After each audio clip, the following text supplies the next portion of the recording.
are you doing out there? I'm carving something on this bullet, sir. What are you carving?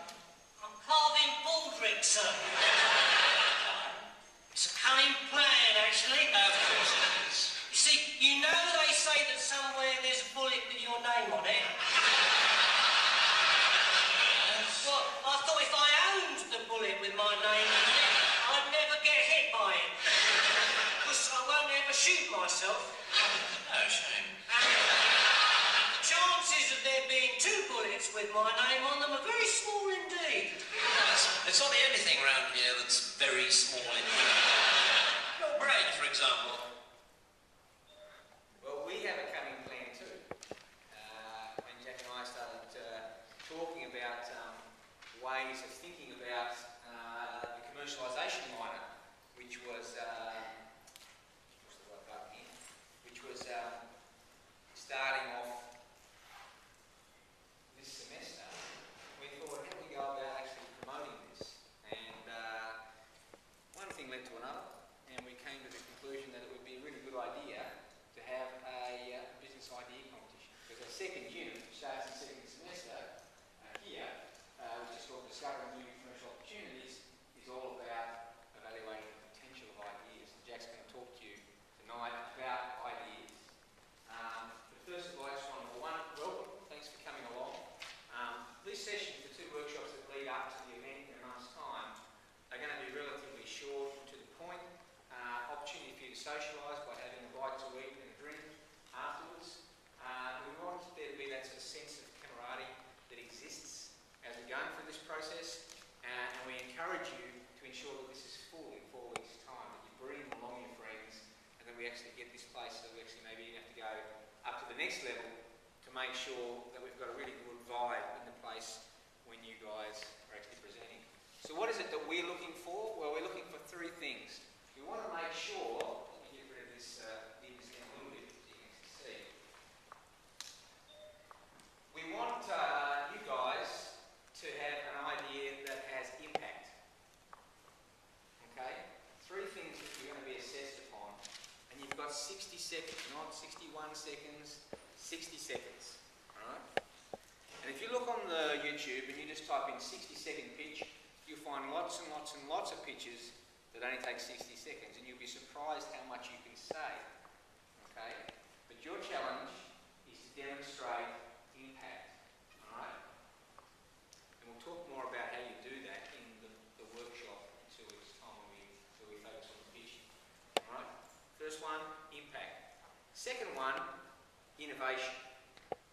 How innovative is your idea? Are you just coming up with an idea that it already exists, we already know about it, or have you actually come up with a novel and interesting solution? Alright?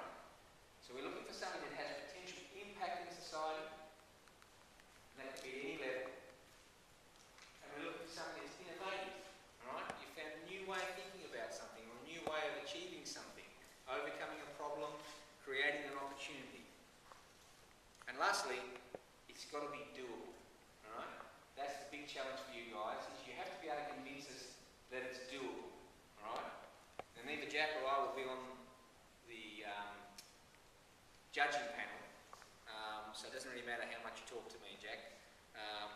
We don't have anything to do with the ideas. I mean, obviously we have to withdraw ourselves from that process and we actually know you guys.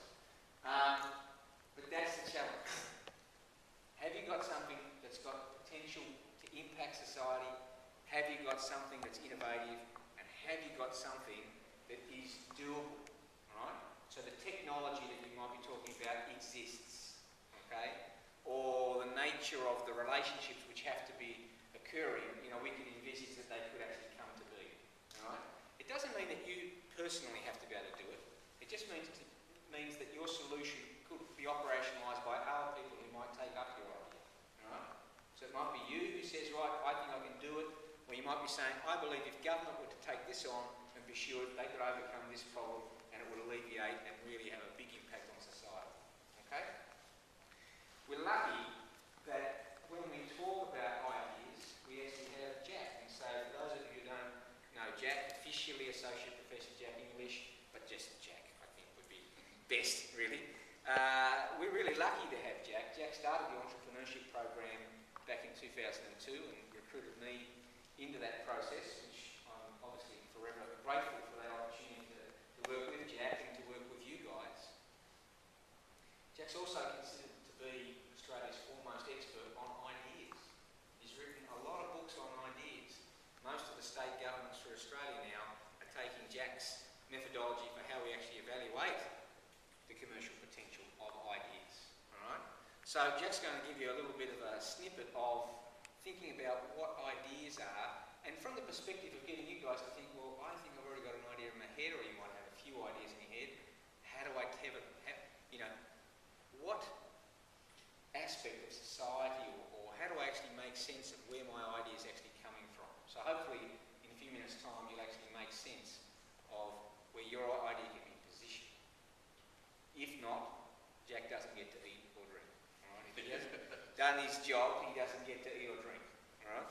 So I'll hand this over to you, Jack, and you can do your tricks. Alright.